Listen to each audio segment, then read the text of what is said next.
মুসা আলাইহিস সালাম নবীর দায়িত্ব পান। ফেরাউনকে আল্লাহর পথে ডাকার দায়িত্বও ছিল তার কাঁধে, কিন্তু ফেরাউন তার অহংকার ছাড়েনি। তিনি বলেছিলেন, আমি তো মিশরের রাজা, এই নদেরও কর্তা। তখনই শুরু হয় প্রলয়ের আয়োজন। আসমান থেকে পাঠানো 7টি গজব, যার একটি ছিল নীল নদের জল রক্তে পরিণত হওয়া। এই নদী যে জীবন দিয়েছিল মিশরকে, সেই নদী হয়ে ওঠে ফেরাউনের ধ্বংসের সূচনা। সবচেয়ে ভয়াবহ মুহূর্ত ছিল সেই দিন, যেদিন মুসা আলাইহিস সালাম তার অনুসারীদের নিয়ে পালিয়ে যাচ্ছিলেন, আর ফেরাউন বিশাল সৈন্যদল নিয়ে পেছনে ধাওয়া করছিল। সামনে শুধু ছিল নীল নদ, আর পেছনে মৃত্যু।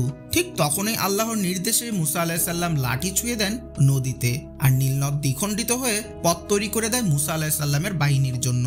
এক পাশে প্রাচীন ইতিহাস, আর অন্য পাশে নবজন্মের পথ। আর ফেরাউন তার অহংকার ভেসে যায় সেই স্রোতে।